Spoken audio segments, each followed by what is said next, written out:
Olá, tudo bom com você? Meu nome é Adriano, sou advogado de Sergipe para o Brasil e quero tratar nesse momento sobre prova de uma relação de compra e venda. Quais são as provas?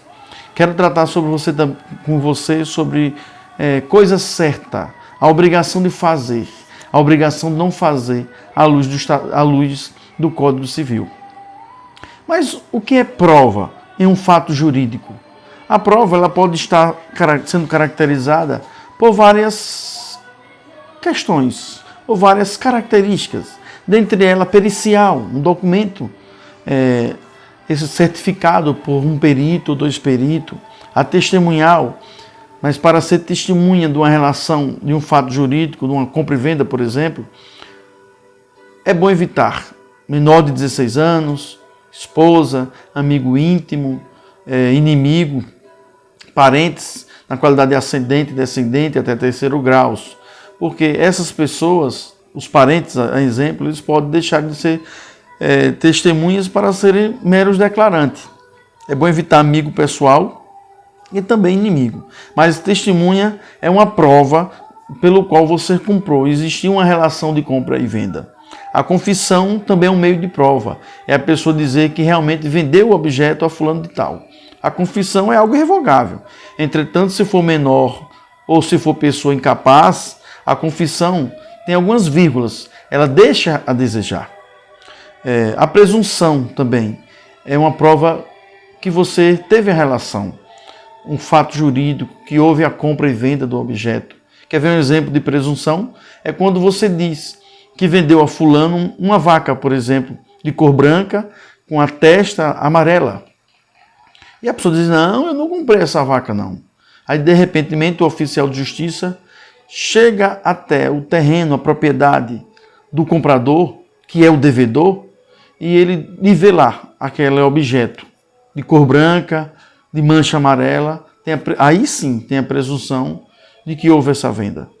Outra prova é a documental. É uma escritura de compra e venda, essa escritura pública, ou uma certidão, ou uma verbação, ou uma declaração, algum tipo de requerimento, ou um instrumento particular, um e-mail, um telegrama, uma cópia autenticada, ficha de empresa, livros da empresa, tudo isso são documentos que provam um fato jurídico ou provam uma relação. Obrigação de dar coisa certa. A obrigação de dar coisa certa, ela quer dizer que você, se comprou algo, tem que levar.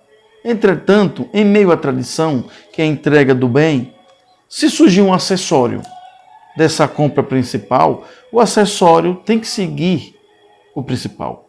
Um exemplo clássico é uma galinha, por exemplo. Você comprou essa galinha e ao ser entregue essa galinha a quem comprou, essa galinha põe alguns ovos. Esses ovos pertencem a quem comprou, porque o acessório segue o principal. E se a coisa que você comprou se perder sem culpa do devedor, não houve a tradição, não houve a entrega. Você comprou algo, como por exemplo, de repente, à noite, você foi na casa de uma pessoa e diz, olha, você ainda tem aquele boi? Eu quero comprar. Aí a pessoa, tenho, o valor é X. Você diz, amanhã, o boi é meu, amanhã eu vou lá e pego o boi e pago. Nesse amanhã, se você chegar lá e aquele boi não estiver mais, ele sumiu, você não tem a devida obrigação de pagar esse boi. O devedor, ele só passa a ter culpa no sumiço do objeto se de repente ele deu luz à causa. Então você é o devedor, comprou o objeto e de repente isso sumiu. Então o comprador, o vendedor, que é o credor, ele não terá nenhum tipo de culpa. E você, comprador, você terá o dever de pagar sob perdas de direito de ser processado com perdas e danos. E ao comprar uma coisa, e se essa coisa se deteriorar ao longo do tempo, o credor, que é aquela pessoa que possui o bem, ele tem o dever de abater esse objeto. E você compra esse produto que deteriorou-se ao ser comprado, se quiser. Você não tem a obrigação de comprar algo que não veio com a qualidade devida. E se você tem a obrigação de entregar um boi, e você assim não faz, o credor, ele pode exigir, o credor, ele poderá exigir que seja colocado outro equivalente e você diz se aceita ou não. Então, se a obrigação tem de ser entregue um boi, você tem que entregar aquele boi na mesma cor, no mesmo peso. Se você não tem condição de entregar, o credor tem que dizer se vai querer entregar aquele bem da mesma forma ou não, e você, o comprador, vai dizer se aceita ou não. Vendeu um boi, por exemplo, ou vendeu algum bem, e o dono não pegou esse bem, como por exemplo, você comprou um cavalo, você deu 10 mil reais nesse cavalo, e disse, depois eu vou lá no seu pasto e pego. E dá 1 mês, 2 meses, 3 meses, e você não vai lá pegar esse cavalo. E de repente esse cavalo passou a ter um valor maior do que o que foi comprado, você vai ter que pagar a diferença. Você deu 10 mil no boi, ou deu 10 mil no cavalo, passou muitos meses lá no pasto, a pessoa que foi o vendedor criou aquele gado, criou aquele cavalo com todo zelo, esperando que você fosse lá pegar, e você não pegou, e esse animal valorizou a mais, você vai ter que pagar a diferença. Coisa incerta. Se você vendeu algo que é incerto, você deve levar em consideração que você tem que pagar, ou devolver, ou entregar ao comprador o bem determinado, em meio à quantidade e ao gênero.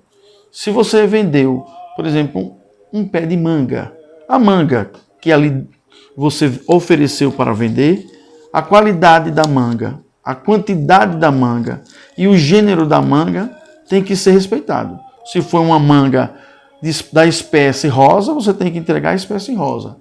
E se for a quantidade 100 quilos, você tem que entregar a quantidade de 100 quilos.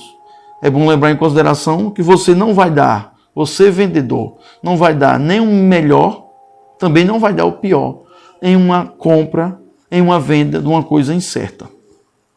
Obrigação de fazer. A obrigação de fazer está relacionada com indenização de perdas e danos se a pessoa que tinha a obrigação de fazer se não fez. Se você quis ou você comprou um quadro e você, daquela pessoa específica, aquela pessoa que pelo qual você comprou o quadro, ela tem a obrigação de fazer o quadro determinado. Se por algum motivo ela assim não o fizer e você pagou por aquele produto, a pessoa que não entregou o produto na hora certa, no momento certo, da forma combinado, você que não cumpriu com esse produto, você vai pagar por perdas e danos, porque você não entregou a coisa certa. Obrigação alternativa. A obrigação alternativa é aquela. Você celebrou com um pedreiro para ele fazer uma casa. E de repente esse pedreiro, você diz lá, eu não quero mais que você faça essa casa. Quero que você faça 2 casas menores no lugar da que a gente combinou. Isso é uma obrigação alternativa. O detalhe é que o pedreiro, ele vai dizer se aceita ou não fazer essas 2 casas menores em detrimento de fazer uma casa maior conforme o combinado. Outra questão. O devedor, ele não pode em nenhum momento dividir a sua responsabilidade. Se o devedor ficou de pintar uma casa de cor rosa, ele não pode dizer, eu vou pintar a casa branca e a outra metade da casa vai ser de cor rosa, em razão que a tinta rosa aumentou o valor. Não existe essa prestação alternativa. Essa prestação alternativa que o devedor propõe ao credor somente se o credor aceitar. Obrigação divisível. A obrigação divisível, o nome já diz, é que ela se divide. Você imagine que 3 pessoas compraram 3 mil reais de verdura e não pagaram. Então, qual é a sua parte? Subtende-se que a sua parte é 3 pessoas que compraram 3 mil reais de verdura, cada uma deve 1.000 reais. Então, isso é uma obrigação divisível. Aí você vai lá para a pessoa que você deve e paga 1.000 reais. Você está pagando o seu quinhão, você está pagando a sua parte. Porém, tem obrigações que não dá para ser divisível. Imagine 3 pessoas que compraram um boi no valor de 3 mil reais. Você não pode chegar para a pessoa e dizer, olha, eu comprei o boi e vou lhe pagar 1.000 reais referente à cabeça do boi, referente a 1/4 do boi. Tem coisas que não dá para dividir. Neste caso, você terá de pagar o valor integral do boi e daí você vai entrar com ação de cobrança quanto aos outros 2 devedores desse boi que não pagaram o vendedor. Você terá de pagar o boi integral e daí vai entrar com ação contra essas 2 pessoas que não pagaram esse boi. Então, por fim, tratamos sobre provas em relação comercial, tratamos sobre a obrigação de fazer, a obrigação de não fazer. Muito obrigado, meu nome é Adriano e até um segundo momento.